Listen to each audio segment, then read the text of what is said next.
선생님 담임쌤이 쓰셨어요. 아 근데 여기다 써야겠다. 자 오늘 19차시. 자, 오늘 주제는요 고려라는 나라를 배웠거든요. 고려가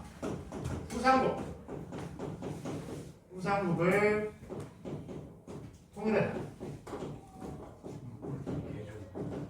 근데 전시간 수학이거든. 안 지운 결과예요. 아 수학 저런 거 배워? 뭔 말이야? 심판하면 뭐 하자는 거지? 고려 후삼국 좋았으면 심판하면 뭐야? 아 고려 후삼국을 통일하다. 잘 안 보이면 왼쪽 보시면 돼요. 고려 후삼국을 통일하다. 같이 한번 오늘 선생님 배우기 전에 선생님이 문제 한번 내볼게요. 여러분 잘 들어봐봐. 전 시간에 배웠던 내용이야. 정답을 안 치고 내가 손을 들어서 맞춰주시면 됩니다. 자 문제입니다. 지난 시간에 배운 건데요. 각 지방에서 신라말 각 지방에서 경제력과 군사력을 가지고 성장한 세력이 있었습니다. 호주! 아닌가? 손 들고 호주! 은택이 호주! 진영이죠 호족 정답. 일단 은택이 먼저 들어서 정답. 자 다음 문제도 있습니다. 여러분 걱정하지 마세요. 자 다음 문제입니다. 자 이렇게 지방에서는요 호족들이 들고 일어나서 신라로부터 독립했고요. 이때 많은 호족들이 신라는 더 이상 따르지 않겠다. 우리가 독자적으로 하겠다면서 호족이 독자적인 성장했습니다.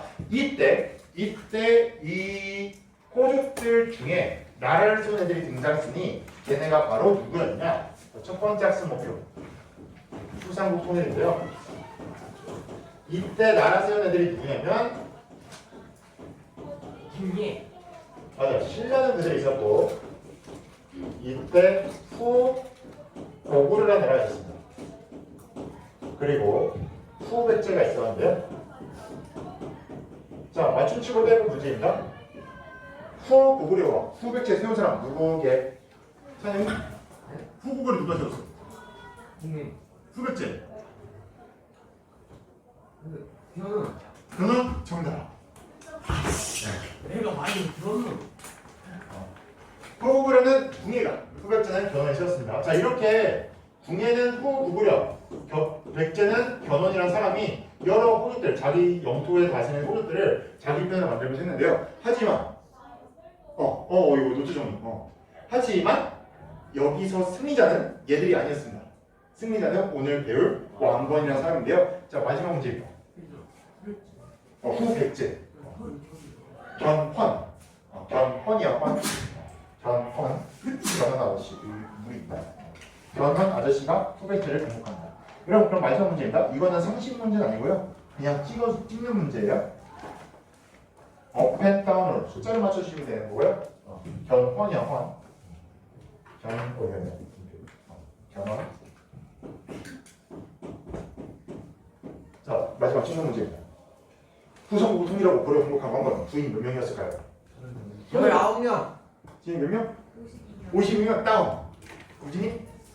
32명 32명 다운. 23명 23명 연우? 25명. 25명 27! 몇 명? 7 29! 8 29! 29 정답입니다. 오케이! 정답 29명인데 여러분 중요한 거는 자 왕건 부인이 29명이다. 이것보다 더 중요한 건 뭐냐면요. 왕건이 부인이 29명이었는데 그 29명보다 중요한 거는 부인이 당시에 살던 집입니다. 지금 부인이 살던 집이 한 지역에 몰려있으니까 전국이 다 터져 있어요. 전국이 다 터져 있어요. 왕건은 전국을 순회하면서 많은 부인을 다 결혼한 거야. 왜 그랬을까?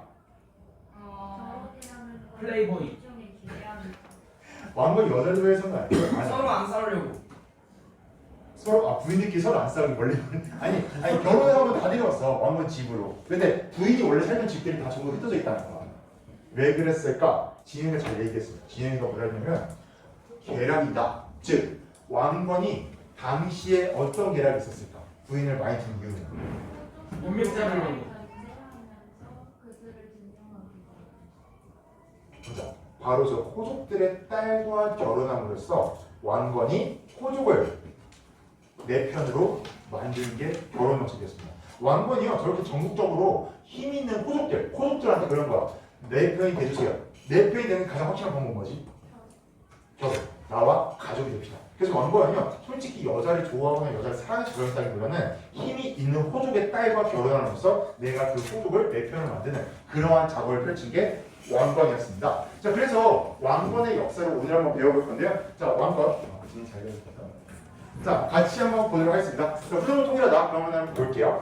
자, 이런 식으로 여러분 신라 말에는요, 각 지방마다 호족이 대국이 일어났고, 이 호족들을 통합하면서 세워진 나라가 궁예가 세운 후구려, 견훤이 세운 후백제였습니다. 나라 이름을 왜 후구려 후백제가 했을까? 짱이어서. 그렇지.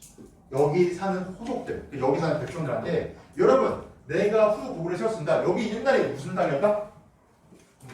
고구려 땅이었습니다. 그러니까 이제 다시 내가 세운 고구려에 같이 동참해 주세요. 후백제, 견훤도 내가 세운 백제 땅에 우리 같이 백제를 다시 한번 세워봅시다. 이러면서 후삼국 시대가 열렸고요. 이 후삼국을 통일한 아저씨가 왕건인데 왕건이 어떻게 통일할 수 있었나? 자, 우선요, 여러분, 왕건은요, 얘들아, 자, 여러분 잘 들으세요. 왕건은 어떤 사람이었냐? 원래는 궁예의 부하였습니다. 왕건은요, 집이 어디였냐면 여기였어요. 지금의 개성. 여러분, 개성 갈 수 있나요? 없나요? 못 가요. 없습니다. 왜 못 가? 북한. 지금 현재 북한 땅입니다. 이 개성인데요. 이 개성에서 태어난 왕건은요, 아빠가 원래 직업이 뭐였냐면 상인이었습니다. 상인. 근데 돈이 굉장히 많아서 상인으로 성장한 호족이었고요. 왕건도 호족 가문이었어요. 그런데 이때 후고골의 견훤 궁예가 새로 열리는 과정에서 왕건 가문이 항복합니다. 궁예한테 항복을 해요. 그래서 왕건도 궁예 밑에서 장군으로 활약하는데요. 이때 왕건이 제일 큰 공이 뭐였냐면 군대를 이끌고 후백제 후방에 있었던 나주, 지금의 나주를 점령합니다. 그래서 후방에서는 왕건이, 위에서는 궁예가 후백제를 압박하는 저 훌륭한 장군이 왕건이었는데 대책을 내놔서 왕건이 성공하는데 이 왕건이 궁예를 배신때립니다. 왜냐? 궁예가 말년에 미쳐요. 그 유명한 장면 있죠? 누가 기침? 누구인가? 누가 기침소리인가? 기침하는 놈 어떻게 했어? 죽였어요. 죽였죠. 왜냐면요, 궁예가 실제로 말년에 스스로 자기를 미륵부처라는 미륵불인이라고 하면서 관심법을 배웠답니다. 관, 본다, 심, 마음심, 마음을 보는 법. 그래서 너 지금 내 욕했지, 너 사형. 너 지금 나한테 발렸지, 너 사형. 이러면서 관심법으로 온갖 신하를 다 죽이기 시작합니다. 실제로 왕건도 죽일 뻔했어요. 왕건한테도 너 지금 말라일겠지 있는데 왕건이 그냥 발라일길 마음도 없었는데 그냥 죄송합니다. 바짝 엎드려가지고 살던 그 기록이 있었거든요. 여러분이 만약에 근데 관심법 있으면 좋을 것 같아, 나쁠 것 같아? 나쁠 것 같긴 해요. 나쁘지 않을까? 좋은가? 그렇지, 뭔가 다른 사람이 나에 대한 그 생각을 다 알 수 있는 게 좀 좋기도 하고 나쁘기도 한 것 같은데 그냥 모르는 사람이 마음 편할 것 같기도 해요. 아무튼 완전히 미쳐버립니다, 얘가. 그래서 신하들이 야, 도저히 이런 미친놈 밑에서는 우리가 신하를 못하겠다. 근데 이때 고려 왕건이 제일 똑똑하고 훌륭하니까 차라리 네가 왕이 돼. 그래서 왕건이 궁예를 죽이고 나라를 세웁니다. 그게 고려라는 나라예요. 왕건이. 그래서 왕건이 궁예를 죽이고 나라를 세웁니다. 첫 번째 단계 고려 건국입니다. 그런데 왕건은 왜 나라 이름을 고려로 했을까요? 고구려다. 맞아. 우리나라는 고구려를 계승한다. 그 고구려 계승 이시를 펼치기 위해서 나라 이름을 고려로 바꿉니다. 자, 그런 다음에 어떤 일이 일어나냐? 이때 후백제가요, 신라를 공격합니다.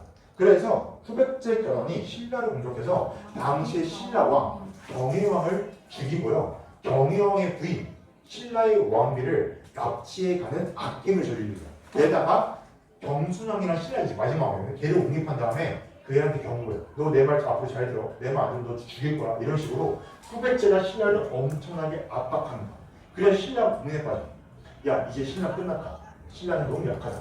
그럼 남아있는 나라는 고려 아니면 후백제인데 후백제는 우리를 엄청 못 살립니다. 강압적으로. 근데 이때 왕은 어떻게 했냐? 신라를 깍듯이 대왕합니다. 성민국가처럼 완전히 그 힘이 없는 신라인데도 형님처럼 막 떠들어갔다고 보셔. 제가 도와드리겠습니다. 후백제한테 공격받았다보다 공격해주고. 그래서 신라 왕이 생각한 거야. 내가 만약에 견훤 밑으로 들어가면 견훤은 나를 하수인처럼 부릴 것 같아. 그런데 왕건은 나를 존중하고 대우해 주니까 차라리 고려로 항복한 게 낫다. 그래서 신라가 고려로 항복합니다. 그래서 여러분 어떻게 보면은 사람을 관계를 맺을 때는 그러니까 여러분이 뭐 윗사람이든 아랫사람이든 어떤 조직이 들어가면 위계 질서가 잡힐 거야. 그때 과연 나는 아랫사람한테 어떻게 대우를 할까? 여기서 이 역사를 배우는 이유는요, 다양한 인간의 모습과 교훈을 배울 수 있거든요. 그래서 여러분이 내가 만약에 다른 사람 내 편을 만드는 방법 어떻게 할 수 있을까? 그런 거 고민을 해보시고요. 남은 나라 후백제였어요. 근데 후백제가 이때 힘이 굉장히 셌습니다. 그런데 왕건한테 땡큐 소식이 하나 들려. 어떤 소식이 들려왔냐면 후백제 변환이 한 일이 일어납니다. 당시에 후백제에서 어떤 일이 일어나냐면 이거 필기 아닌데요. 견훤이 부인이 둘이 있었어. 첫 번째 부인, 두 번째 부인. 첫 번째 부인에서 난 아들이 신검이야. 두 번째 부인에서 난 막내 아들이 금강이야. 물론 여기도 막 아들들이 더 있습니다. 근데 견훤은요 원래 신라의 장군 출신이었습니다. 실제로 전쟁터에 나왔을 때도 자기가 성공장에 대해서 많이 싸우고 전쟁을 굉장히 잘 수행한 장군이었어요. 이런 견훤이 지금은 고려랑 싸운 상황이야. 나라가 평화롭나요? 혼란스럽나요? 혼란스럽지? 그럼 나 죽으면 그 다음 왕은 누가 돼야 돼? 첫째가 무조건 첫째가 돼야 될까? 아니면 능력 있는 애가 돼야 될까? 능력 있는 애가 돼야 돼. 지금 뭐 혼란스러우니까 일단 능력 있는 똑똑한 애가 내 길을 이어야 돼. 그래서 견훤이 자기 아들들한테 왕건이랑 싸울 때마다 한번 붙여봅니다. 싸워보라고. 그런데 얘 첫째 아들은 맨날 져. 반대로 막내 아들은 많이 이겼습니다. 그러니까 견훤이 막내가 똑똑하구나. 나 죽으면 얘가 세자다. 세자를 선봉한다. 그랬더니 첫째가 아버지 제가 첫째인데 그리고 얘는 나랑 엄마도 달라. 우애가 그렇게 깊지도 않아. 그래서 신검이가 금강을 죽이고 아빠 견훤을 여기 금산산안절에 가둬버립니다. 이때 견훤의 마음 어땠을까요? 맞아. 이런 호로자식이 감히 나를 게다가 이 동생을 죽여? 이런 호로자식 하면서 견훤이 탈출해서 어디로 갔게? 고려에 항복해버립니다. 그리고는 왕관이 됩니다. 나 이거 도저히 못 찾겠다. 내 아들을 내가 직접 벌하겠다. 그래서 고려가 나중에 후백제랑 마지막 전투를 하나 펼치거든요. 그게 1, 2천 전투인데 이때 고려군의 선봉장이 누구였냐면 견훤입니다. 여러분이 후백제의 백성이 되어보자. 후백제 병사야. 고려랑 싸움 갔어. 갔는데 고려의 선봉장이 견훤이야. 무슨 생각이 들까? 제가 왜 저기서 나오지? 발표가 우리 왕이었는데? 왕이 왜 저기 있지? 하면서 이때 후백제 군사들이요 제대로 대응하지 못한다. 그래서 계획만 깨져버려요. 결국 후백제도 고려한테 먹힙니다. 이게 왕권 삼국통일의 과정인데 내가 이거를 왜 이야기했냐면 나도 이유는 모르겠는데 수능에 2번 나왔어. 이 과정을 묻는 문제가 다음 문제는 언제 일어났냐 시기 묻는 문제가 나왔었어. 그래서 나도 왜 나왔는지 모르겠는데 여러분이 그냥 이 흐름 정도는 그냥 이해하시면 돼요. 왕건이 궁예를 이어서 고려를 세우고 그 다음 먹은 나라가 어디다? 신라의 행보를 받은 다음에 마지막 끝낸 나라가 후백제다. 이 정도는 그냥 흐름만 기억하시면 돼요.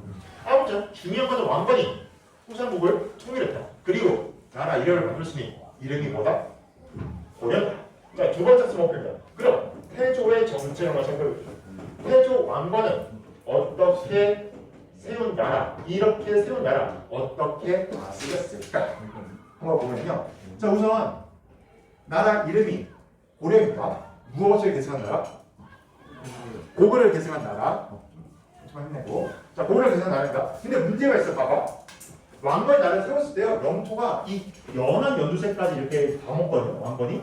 문제는 고구려를 계승한다고 했는데 고구려 땅이 이쪽 땅인가요? 아니죠. 여기부터 위죠. 그러니까 왕관이 야 우리가 고구려를 계승한다고 했는데 지금 고구려 여기는 거의 다 이런 상태야. 저 위에는 누가 있었냐? 당시에 이건 필요 아니십니다. 왕건이 고려를 세웠을 때 원래 여기에는 발해가 있었어요. 여러분 발해도 어디 계승하나요? 고구려. 둘은 어떤 관계?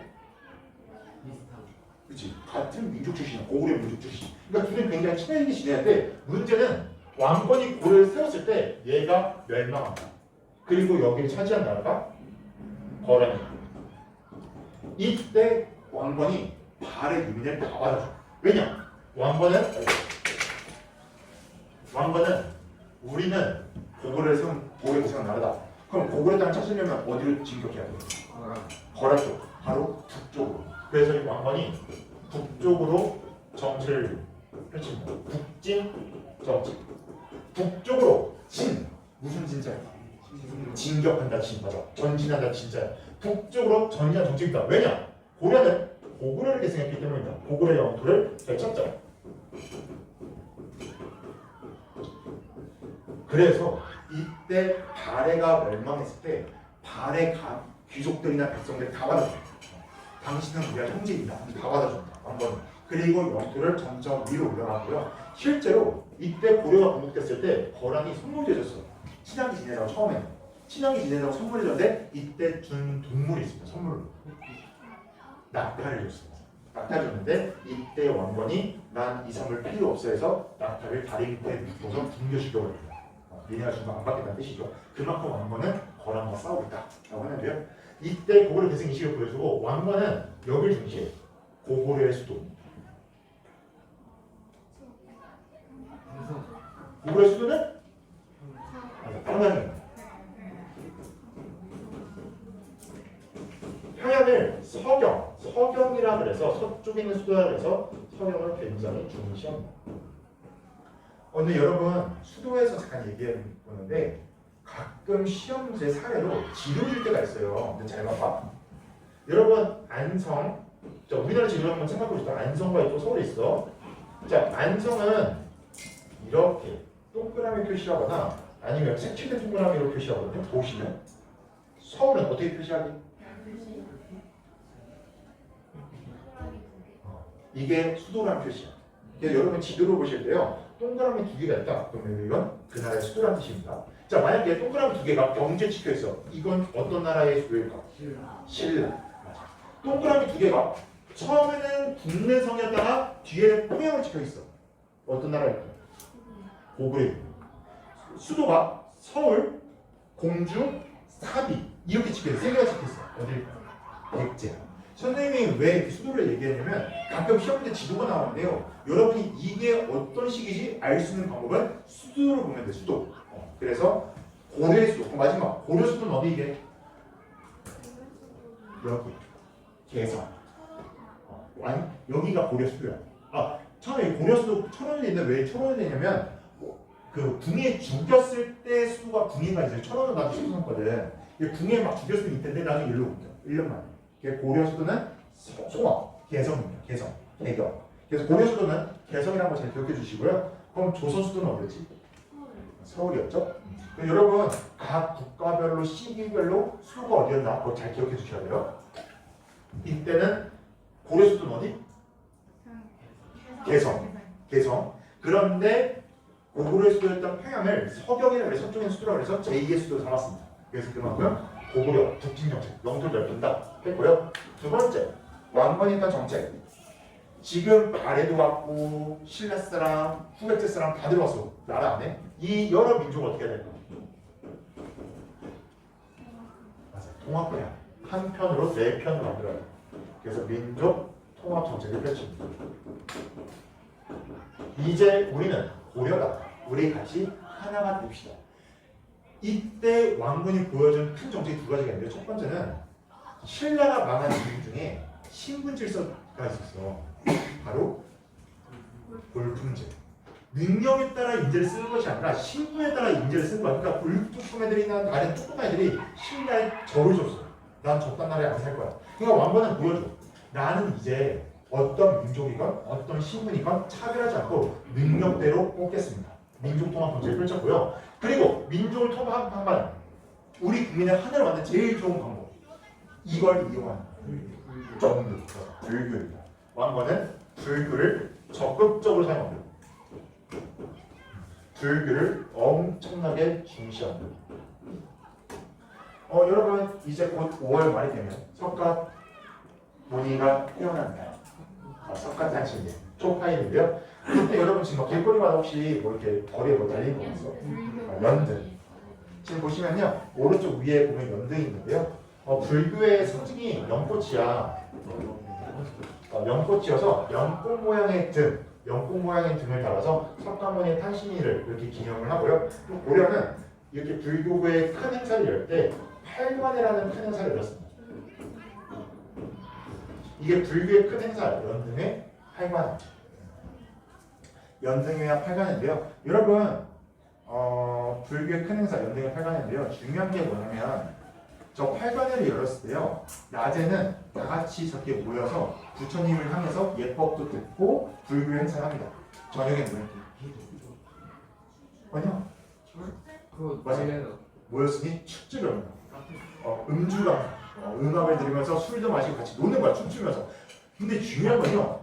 이 불교 행사 중요한 이유는 전국에 있는 모든 사람들이 호족들 당시 힘 있는 애들이 다 같이 이때 1년에 한 번 정도는 궁궐에 모여서 같이 예법 들고 가면은 파티를 하는 거야. 며칠 동안. 왜 그랬을까? 맞아. 단결. 여러분 옛날에 안성에서 여러분 생각하자. 안성에서 평택까지 가고 싶어. 지금처럼이 아니라 도래시대. 걸어서 가야 돼. 몇 시간 걸릴까? 보통 성인 남자가 1시간에 4km거든요. 아마도 여기서 평택까지 되면 한 10시간? 하루는 걸어야 될 겁니다. 근데 문제는 고려시대야. 가는 길이 어때? 험하겠죠? 가다가 누구 만날까?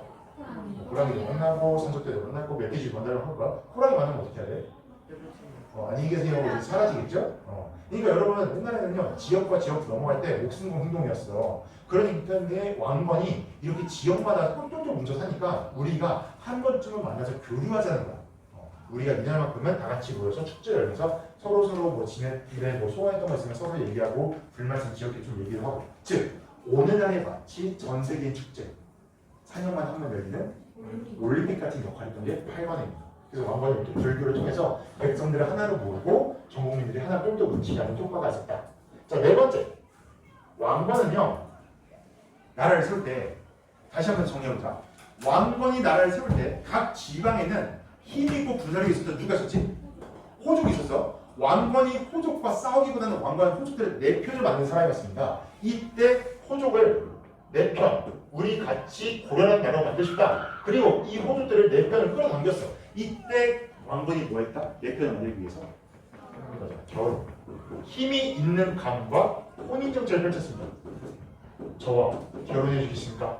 저 당신의 따님과 제가 결혼하겠습니다. 그럼 당신의 따님이 나와 결혼해. 그러면은 이런 거야. 여러분이 안성의 호족이야. 여러분의 딸이랑 안성 왕건이 결혼했어. 여러분 왕건이 뭐가 되는 거지?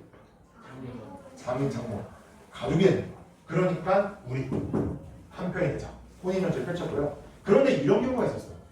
왕건이 딱 왔어. 안성에 왔어. 완성이 왔는데 얘는 힘이 그렇게 세진 않아. 근데 내 편을 만들고 싶어. 그렇다고 결혼까지 할 정도는 아닌 것 같아. 반대로 힘이 센데 딸이 없어. 그럼 어떻게 해야 돼? 뭐 그렇게 내 모함 신청하고 딸이 결혼시킬 수 있지만 이때 왕건이 했던 정책은요 이게 있었습니다. 그런 경우도 있었는데 이때 가장 많이 사용했던 혼인정책 말고 가장 많이 사용했던 정책은 사성 정책입니다.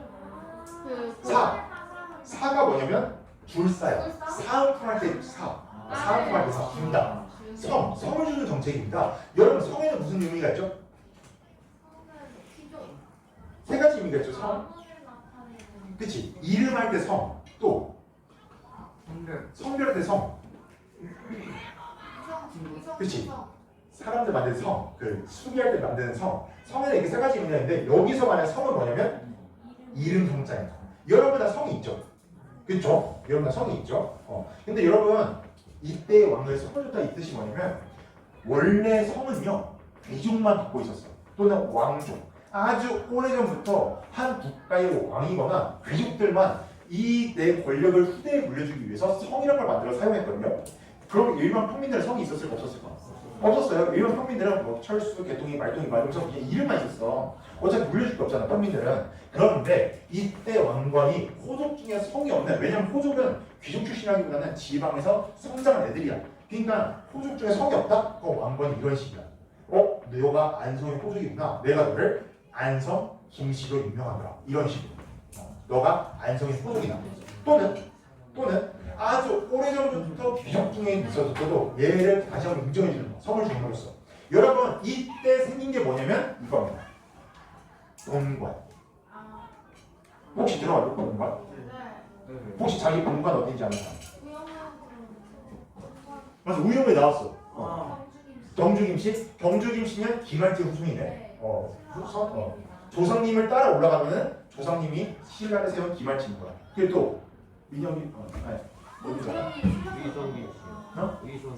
위성의 위성이. 네. 의성 김씨야. 의성 김씨 또 위성. 광주 배씨. 2000 서씨. 얘들아 잘 봐. 근데 여기서 놀라운 점은 경주, 의성, 광주, 서산, 이천 공통점이 뭡니까? 지역이야. 맞아. 여기서 알 수 있는 사실은요. 왕관에 이때 성을 주는 거는 네가 그 지역의 짱이구나. 그걸 인정해준 정책이야. 그러면은 걔는 인정받는 거 왕관부터 아 내가 의성의 짱이구나. 아 내가 경주의 짱이구나. 이러면서 그 성을 후손에게 물려줬고요. 지금 여러분이 다 그 성을 가지게 된 건 이유가 이때 왕관의 사전 정책입니다. 그래서 여러분 공간이라는 거는요. 혹시 자기 공간 모르는 친구는 한번 부모님께 가서 아빠 엄마 나 공간이 어디요? 물어보면 한번 알려주실 거야. 그래서 내 조상님이 어디 출신인가, 내 조상님이 어디서 오셨나 한번 찾아보기도 한번 해보세요. 이때 아무튼 왕건이 성이 없는 호족들에게 성을 주거나 아니면은 얘가 성이 있다 하더라도 새롭게 한번 인정해 줍니다. 선생님 같은 경우에는 선생님 공간이 평양이거든요. 평양.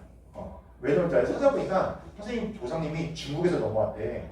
중국에서 넘어와서 고려 광종 시기에 활동했던 장군인데 조춘이라는 장군이었는데 얘가 거란 쪽이랑 싸우고 됐나 봐. 그래서 그 조상님이 너는 이제 앞으로 평양에 살 거라 해서 평양 조씨로 유명해졌는데 여기 재밌는 사실은 만약에 여러분 외국인 우리나라에 왔어.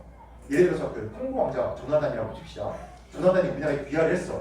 어쨌든 우리나라 사람 됐잖아. 성을 만들어줘야 돼. 어떻게 해야 돼? 맞아. 맞아. 조나단이 예를 들어서 저 조씨 할게요. 근데 조나단 집이 이태원이야. 그럼 조나단은 이태원 조씨 1대손이 되는 거야. 외국인이 귀할 경우에는요 그 지역으로 해준다. 지금 만약에 외국인이 와서 안성 잘 보면 안성 뭐 이렇게 하는 거야. 자 아무튼 이런 공간이라는 개념 한번 배웠고요. 자 반대로 왕관은요 호족이 내 편이면 든든하긴 하지만 한편으로는 무서워. 왜냐면 호족은 지방에서 경제와 부자력이 있어. 얘네 언제든지 왕관 뭐 할 수 있어? 반란 일으킬 수 있어. 그럼 얘네가 반란 못 일으키고 왕관은 계속해서 전제하고 반란 일으키만 하는 놈이 있는지 없는지. 이때 왕관이 한 정책이 뭐냐? 첫 번째 사신관 정책입니다. 사신관 정책. 자 사신관이 뭐냐면요 여러분 호족 중에 이런 경우가 있을 거야. 자, 여러분 한번 내가 물어볼게. 왕건이 안성에 왔어. 여러분이 이제 왕건병이 됐어. 왕건이 물어봐. 자, 안성 사는 사람들 여기 중에 혹시 저 따라서 같이 개성에 가서 제 밑에서 일할 사람 뽑습니다. 갈 사람 또는 그냥 여기 남을 사람 물어봤어. 갈 사람. 지금 손 들었고 아니야 나는 그냥 안성 살면서 친구들이랑 놀면 살래. 여기서 어차피 돈도 많은데 나는 남을 사람. 지금 가는 사람도 있고 안 가는 사람도 있잖아. 이런 식이었어. 호족 중에 왕관 따라가는 애도 있고 왕관 안 따라가는 애도 있을 거야. 왕관 따라가는 애들은요 개성에서 대대로 개성에 살면서 관직을 물려받습니다. 걔들은 뭐가 되냐면 귀족이 되기 시작합니다. 반대로 지방에 남은 호족들은요 계속 거기서 그냥 사는 거야. 호족으로서. 그런데 왕관이 무서운 거는 호족들이야. 왜냐면 귀족은 내 밑에 있어. 내가 감시할 수 있어. 호족은 내가 감시할 수가 있어? 없어? 없어. 그래서 어떻게 하냐면 왕관에 따라서 올라온 신하들 중에서 자기 고향에 감시하는 관리가 사신관이야.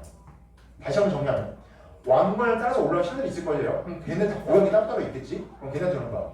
너 어디 출신이야? 안성인데요? 그럼 너는 안성에 가서 정기적으로 안성에 가서 혹시 나한테 불만이 있거나 반란 일으킨 하나 있는지 뭐해라? 감시해라. 걔 그 관리 이름이 뭐다? 사신관. 자신의 고향에 내려가서 반란 일으킬 새로 있는지 없는지 감시하는 애들이 사신관이라는 관리입니다. 즉 정기적으로 전국에 있는 관리들한테 네 고향 가서 감시해라. 그게 사신관이라는 제도고요. 또 어떤 제도가 있었냐면 기인 제도가 있었습니다. 자 기인 제도는 뭐냐면요 왕관이 전국에 있는 호족들한테 그러는 거야. 너네들은 지금부터 자식 중 아들 한 명을 무조건 나한테 보내라. 보내면 내가 말단 관직 줄게. 그래서 내가 밑에서 공무원 시켜줄게 합니다. 호족한테 좋은 걸까 나쁜 걸까? 왜 나쁜 걸까? 아들. 맞아. 왕건이 공무원 시켜줄게. 사실은 그거는 뻥이고요. 실질적인 목적은 네 아들 내 밑으로 보내. 내가 밑에서 데리고 있겠다. 너 만약 반란 일으키면 네 아들 어떻게 돼? 죽인다. 즉 기인제도는요 호족의 자식을 인질로 삼는 제도입니다. 그래서 왕건은 호족을 한편으로 잘해줄 척하지만 한편으로는 왜 왕건 호족 출신이었거든.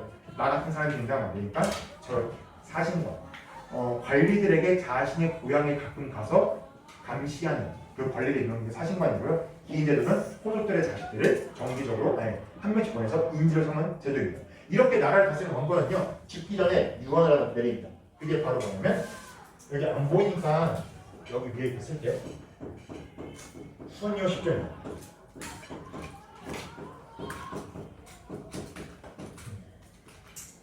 수언이요 10조라는 10가지의 정책을 후대에 전달합니다.